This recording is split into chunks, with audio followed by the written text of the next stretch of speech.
हाँ जी, हेलो बच्चों, कैसे हैं आप।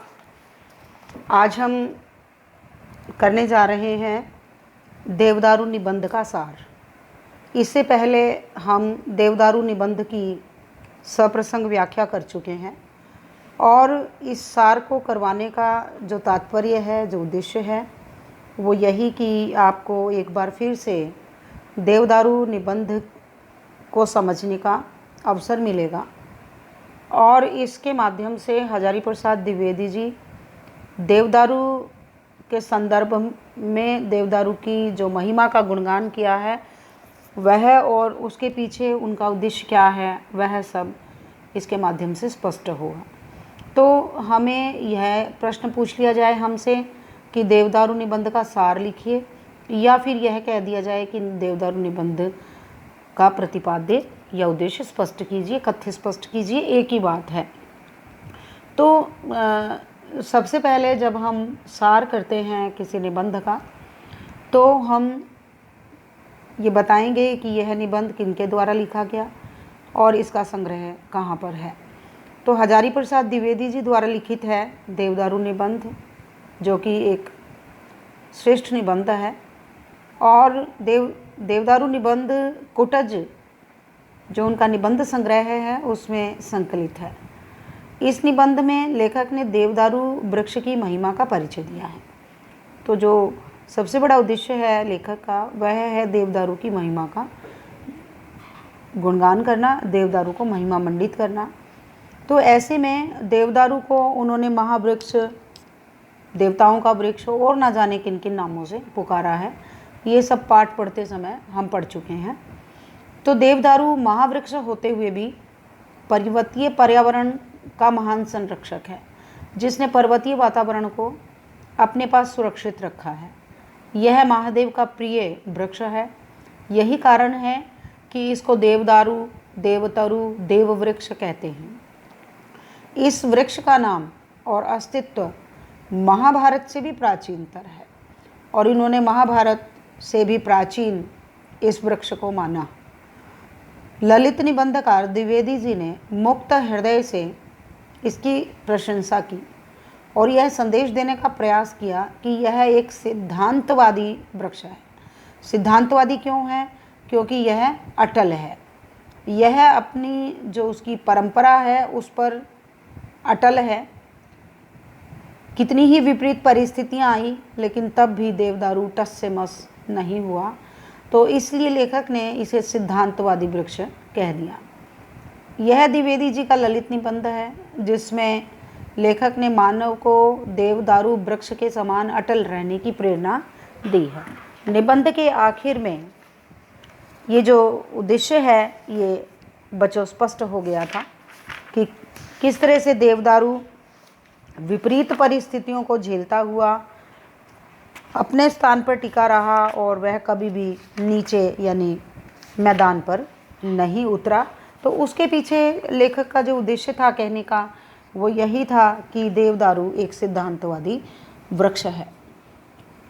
लेखक यह भी कहता है कि उसे स्वयं को समाज से जोड़कर चलना चाहिए और समाज की उपयोगिता को भी देवदारू के माध्यम से स्पष्ट किया और अपने विवेक द्वारा अंधविश्वास पर विजय प्राप्त करनी चाहिए। व्यक्ति को हमेशा उसके व्यक्तित्व से पहचानना चाहिए, न कि उसकी जाति से। एक स्थान पर पाठ पढ़ते समय हमने पढ़ा था कि उन्होंने लिखा है कि सदियों से जब भी हमने बात की, हमने जाति की बात की और जातियों में हम लोग फंसे रहे। तो हम जाति की बात ना करें, बल्कि उस देवदारू की बात करें। तो इस तरह से लेखक ने अपने विवेक के द्वारा अंधविश्वासों पर विजय प्राप्त की है। निबंध का सार आगे दिया गया है। लेखक स्वीकार करता है कि देवदारू वृक्ष कालिदास और महाभारत से भी पुराना है। शुरू में ही हमने ये सब पढ़ा था और यह निरंतर ऊपर आकाश की ओर उठता चला जाता है। इसकी शाखाएं इस मृत्युलोक को अभयदान देने के लिए फैलती चली जाती हैं, यानी इसलिए फैल रही हैं इसकी शाखाएं ताकि संसार के लोगों को अभयदान दे सके। मानो यह संदेश देती है कि मेरे होते हुए तुम्हें किसी से डरने की आवश्यकता नहीं है। इसकी जड़ें अधिक गहरी होती हैं। यह वृक्ष हमेशा देवताओं का प्रिय रहा है और लेखक ने इस पाठ में ये यहाँ तक बता दिया कि किस तरह से महादेव ने इस देवदारू वृक्ष के नीचे ही अपनी वेदी को सजाया और वहाँ पर समाधि ली और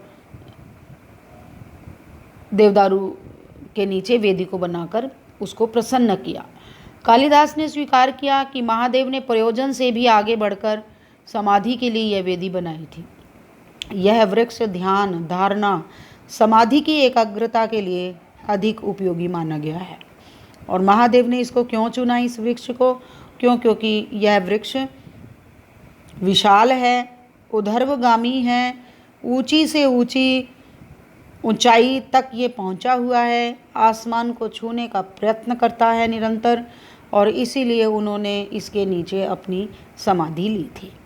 कामदेव के प्रभाव से भले ही शिव की समाधि भंग हो गई, परंतु देवदारू समीप खड़ा होकर भी अचल खड़ा रहा, लेकिन देवदारू पर उसका कोई प्रभाव नहीं पड़ा और वह अचल और अडिग होकर वहीं पर टिका रहा। देवता की तुलना में वह निर्विकार था। यही कारण है कि इसे देवता का काठ कहा गया, यानी ये काठ है, यह जड़ है, इस तरह से। तो आगे लेखक लिखते हैं कि शिव ने अत्यधिक प्रसन्न होकर नर्तन किया था और उस समय हमने ये भी पढ़ा कि वहाँ पाठ को पढ़ते समय कि किस तरह से जो तंडु मुनि हुए हैं उन्होंने रस भाव विवर्जित नृत्य के रूप में इसे परिवर्तित कर दिया गया। और रस का भी अर्थ है और भाव का भी, परंतु तांडव ऐसा नाच है जिसमें कोई रस और भाव नहीं होता। नाचने वाले का भी कोई उद्देश्य नहीं होता, परंतु क्या महादेव जैसा देवता बिन उद्देश्य के नृत्य कर सकता है? तो निसंदेह कोई ना कोई उद्देश्य उनका अवश्य ही रहा होगा।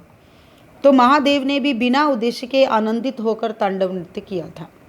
और लेखक स्वीकार करता है कि तांडव भी एक प्रकार की समाधि है।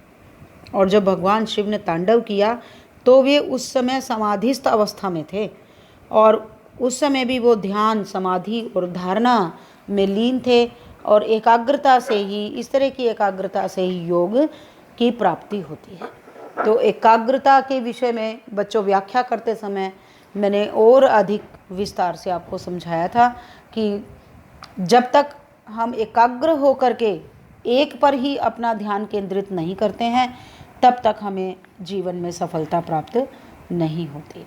जैसे कहा जाता है ना कि दो नौकाओं पर पाँव रखने वाला व्यक्ति डूबता है, ठीक वैसे ही यदि हमारा एकाग्र चित्त नहीं होगा तो हम कभी भी अपने काम में सफल नहीं हो सकते। देवदारू भी उसी उल्लास को सूचित करता है जिस उल्लास के कारण महादेव ने नृत्य किया था। उसे देवतरु कहना अधिक उचित है। तो लेखक ने कह दिया कि यह देवतरु है, देवताओं का वृक्ष है। क्योंकि देव होकर भी वह छंद है और तरु होकर भी अर्थ है, यानी देव के रूप में भी उसका अर्थ है और तरु के रूप में भी उसका अर्थ है।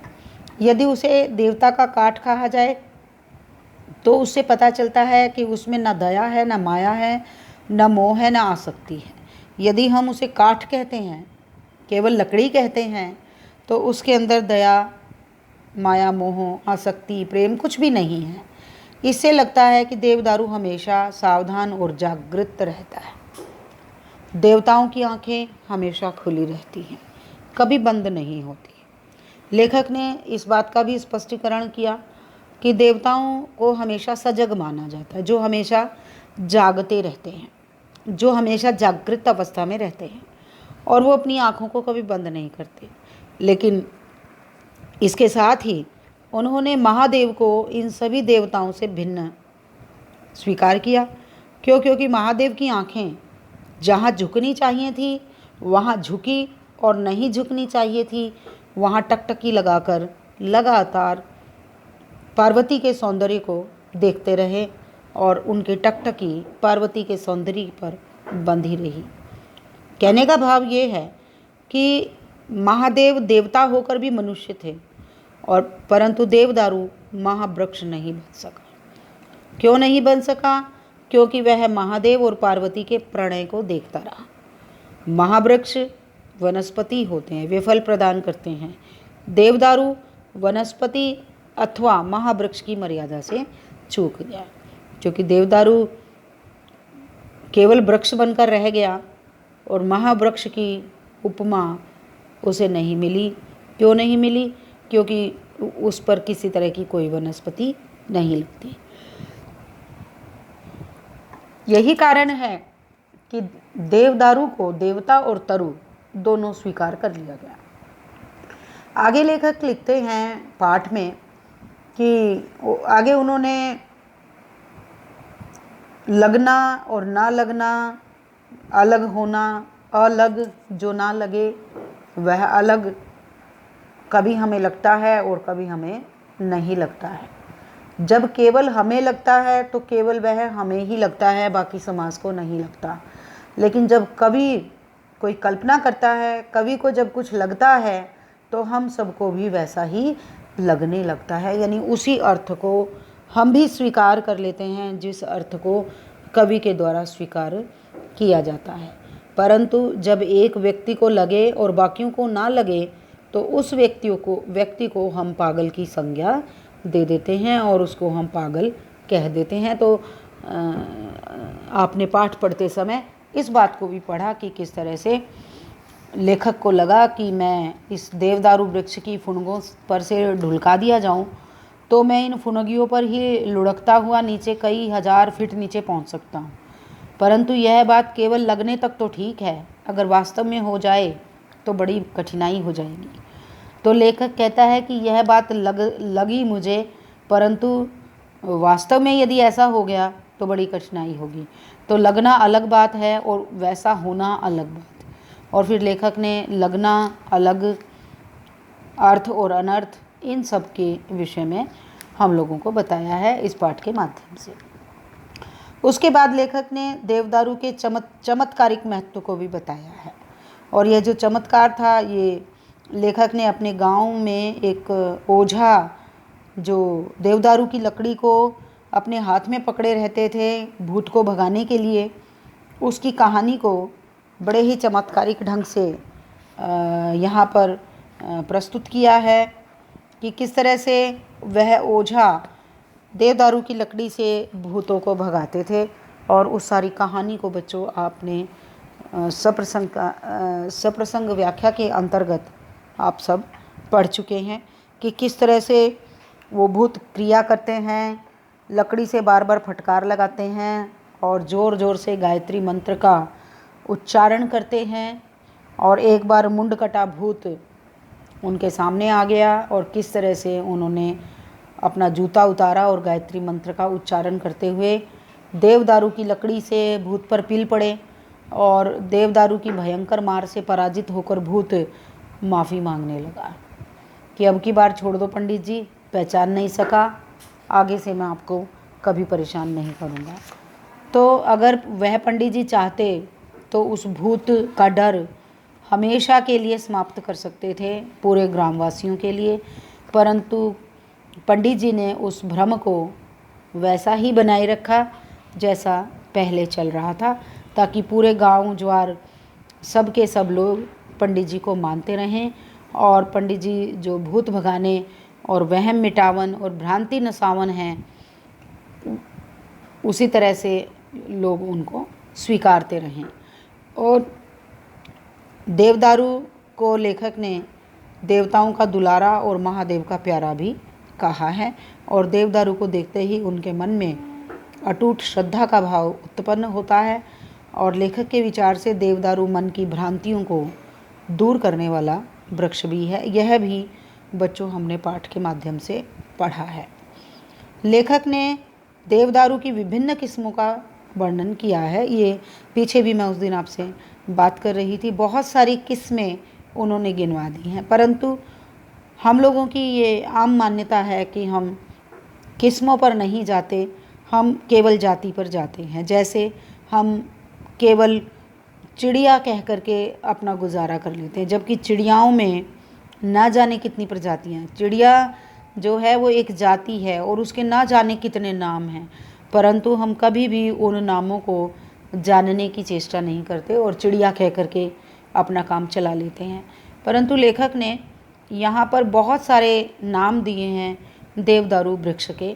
क्योंकि और ये जो सारे नाम हैं ये उनके व्यक्तित्व को देख करके, यानी यहाँ एक तरह का मानवीकरण किया है लेखक ने देवदारू का और उसके आकर्षक व्यक्तित्व का उद्घाटन किया है। और किस तरह से देवदारू सुंदर और आकर्षक लगता है यह बात भी लेखक ने बताई। और यह भी बताया कि किस तरह से महादेव जी ने देवदारू को, जो कि बड़ा ही कमनीय था, उसे अपने पुत्र के रूप में स्वीकार किया था। तो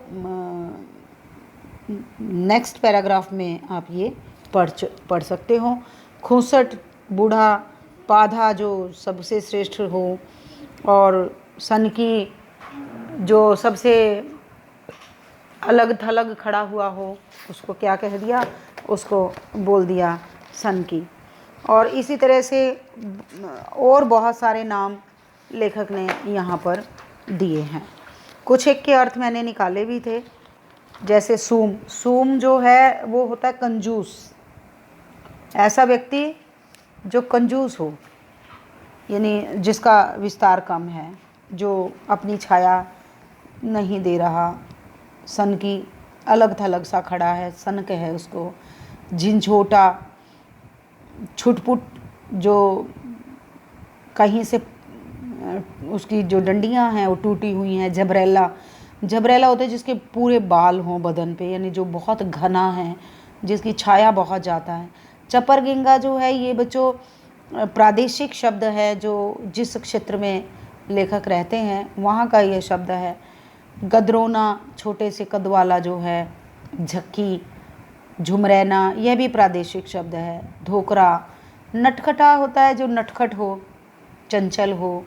चुनमुन, जो छोटा सा हो। बांकुरा, जो जवान हो गया हो। चौरंगी, विभिन्न रंगों वाला हो। और खिटखिटा आदि। तो ये बहुत सारी प्रजातियां हैं देवदारू की, जो कि वहाँ जो पर्वतीय धरातल है वहाँ पर ये अनेक नामों से देवदारुओं को जाना जाता है। और लेखक ने भी उन सारे नामों को हमारे समक्ष इस पाठ के माध्यम से लिख दिया है। तो देवदारू जो है वो वास्तव में सुंदर है और आखिर में लेखक कहता है कि वह सुंदर है, आकर्षक है। और मैं इस बात की अभिव्यक्ति करना चाहता हूँ, इस सुंदरता को अच्छी तरह से पहुँचाना चाहता हूँ पाठक तक, परंतु मैं कवि नहीं हूँ और मैं कितना ही वर्णन कर लूँ वह भी देवदारू के संदर्भ में कम होगा।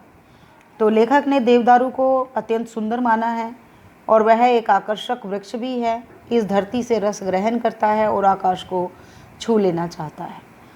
हवा के झोंकों में जब हिलता है तो उसका अंग अंग झूम उठता है। उसके झूमने में भी एक मस्ती दिखाई देती है। युग युगांतर की संचित अनुभूति ने मानो उसे यह अनुभूति प्रदान की है और युगों के परिवर्तन को उसने देखा है। और आखिर में लेखक ने कहा, ये पूरे पाठ का उद्देश्य है। अंतिम पंक्तियों में जब हम पाठ पढ़ रहे थे तब भी हमने ये बात की थी कि किस तरह से लेखक ने देवदारू को अचल, अडिग और परिस्थितियों से समझौता ना करने वाला माना है। और साथ ही ये भी बता दिया कि वह हमेशा पहाड़ों पर ही टिका रहा देवदारू। भले ही कितनी ही बर्फ़ पड़ी, कितनी ही तेज़ हवाएं चली, कितनी ही गर्मी और सर्दी को उसको सहन करना पड़ा, लेकिन देवदारू कभी भी मैदान पर नहीं आया। यानी बहुत सारे ऐसे वृक्ष हैं जो पहले पहाड़ों पर उगते थे, लेकिन धीरे धीरे उन्होंने मैदानों पर भी अपना साम्राज्य स्थापित कर लिया, मैदानों में भी वो उगने लगे। लेकिन देवदारू एक ऐसा वृक्ष है जो केवल पहाड़ों पर ही, पर्वतों पर ही हम लोगों को मिलता है। तो लेखक ये भी कहना चाहते हैं कि देवदारू ने कभी समझौता नहीं किया और ना ही कभी अपनी ख़ानदानी चाल को छोड़ा। तो इसके माध्यम से हम सबको, देवदारू के माध्यम से ये संदेश दिया है लेखक ने कि हम भी अपने जीवन में अचल और अडिग रहें, हमेशा अपनी परंपराओं का, अपने रीति रिवाजों का अपनी मान्यताओं का हमेशा पालन करते रहें और कभी भी, चाहे कठिन से कठिन परिस्थिति क्यों ना आ जाए, कठिन से कठिन परिस्थिति में भी हम कभी अपने मार्ग से अडिग ना हों, कभी बुराई के रास्ते पर हम ना जाएं और हमेशा सदैव उन्नति करें, तरक्की करें, आगे की ओर बढ़ें, ऊर्ध्वगामी बने, सफलता को प्राप्त करें। तो इस तरह से लेखक ने का जो उद्देश्य है वो यहाँ स्पष्ट होता है। झूमता हुआ ऐसा मुस्कुराता है मानो कह रहा हो कि मैं सब समझ सकता हूँ। देवदारू समय के उतार चढ़ाव का निर्मम साथी है और साथ ही एक अच्छे साथी की पहचान भी लेखक ने बता दी कि जो देवदारू है वह हमेशा साथी बना रहा अपने जीवन में आने जाने वाले उतार चढ़ावों का। और अपने जीवन में बच्चों ऐसा साथी, ऐसा मित्र, ऐसा सहपाठी मिलना अत्यंत कठिन होता है जो बुरे से बुरे समय में भी आपके साथ खड़ा रहे। ऐसे साथी जीवन में बहुत मिलेंगे बच्चों, जो केवल पैसे के दम पर आपके साथ होंगे और जिस दिन आपकी जेब का पैसा समाप्त हो जाएगा उसी दिन वो नज़र बदल लेंगे। लेकिन जो सच्चा मित्र होगा वह आपके अच्छे समय में भले ही आपके साथ ना खड़ा हो, लेकिन आपके हर बुरे समय में वो आपके साथ कंधे से कंधा मिलाकर खड़ा होगा। तो लेखक ने एक अच्छे साथी, अच्छे मित्र का मिलना दुर्लभ होता है, इस बात को भी अपने इस निबंध के माध्यम से स्पष्ट किया है। तो ये आपको बच्चों समझ में आ गया होगा। आप इसको ध्यान से पढ़ेंगे और सुनकर समझेंगे। यदि फिर भी कोई समस्या हो तो आप मुझसे बात कर सकते हैं। Okay, all the best.